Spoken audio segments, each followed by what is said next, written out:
Welcome to my life in Hawaii. Today, another project outside. Yes. Another project na naman po tayo dito sa labas ng bahay dahil maganda ang panahon. So today, ang project namin ay sa labas. Maglilinis kami ng rock wall. Kung nakikita po nitong rock wall namin, color brown na siya.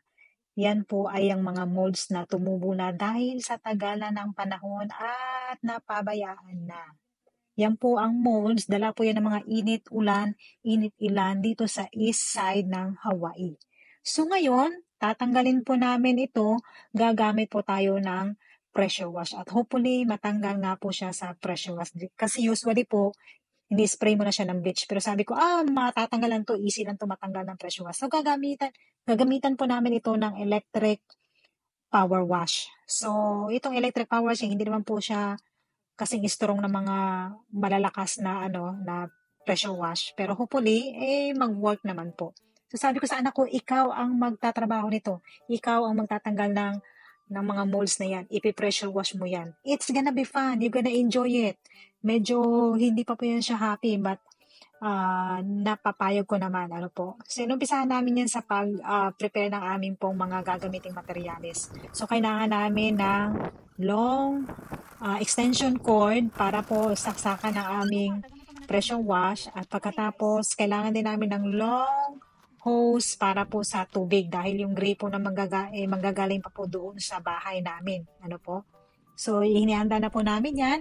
At pagkatapos, inumpisahan na po namin ang pag-pressure wash sa aming rock wall.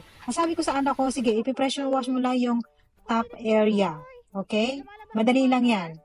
Yung sinasabi ko pong madali, hindi po. Inabot po kami ng mga 15 minutes dahil nga po nagka-problema kami. Dahil nga po malayo po, yung pressure po ng hangin na pumapasok sa loob ng machine, hindi pa po nakakaabot sa makina. Kaya po yung pressure ng tubig, hindi po kalakasan katulad ng in-expect namin. So, naghintay muna kami ng mga 15 minutes bago patuloy ang lumakas ang pressure ng tubig. At pagkatapos tuloy-tuloy na po ang pag-i-spray niya. Nag-enjoy naman siya. Tapos later on, ito naman si nanay, syempre, nakawa, sabi ko, okay, pagpagod ka na, ako naman ang gagawa. Kasi gustong-gusto ko rin naman ang nag-pressure wash. So, pressure wash niya yung top area ng rock wall. Ito pong rock wall na to, ay made of, galing po yan sa lava rock. Matibay po yan. Titibayan po yan kahit na million years pa yung edad yan, hindi po matitibak yung lava rock na yan. Ito pong poste din, amin din po pinressure wash dahil napuno na po siya ng mga molds. Alam niyo po guys, kapag napabayaan po talaga yan, itong rock na ito, itutubuan po ito ng mga weeds. Katulad na po yan, nagmumolds na po yan. Ang sunod na po yan, tutubo na yung mga weeds, mga kasing-klaseng ng mga weeds. Dito na madali lang tumubo. Para tuloy-tuloy na ang trabaho at para matapos na this side, tinodo na namin. Sinawa na namin pati yung mga poste. Tapos po namin i-pressure wash yung top, yun naman pong gilid ng mga rock ang aming pressure wash. So far guys, nakikita nyo na po yung difference ng rock wall na ito.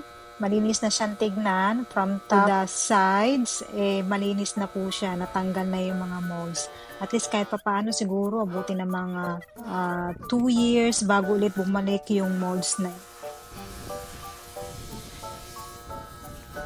yun. Ayan, gumanda na siya. Nawala na yung molds. Perfect. Perfect. Ang ganda yung tignan, mukha ng bago. Yung mga project natin sa labas gawin na natin habang maganda yung panahon. Kasi dito sa Hawaii, ulan, init. So yun muna guys. I hope nag-enjoy kayo sa aking video. Masusunod.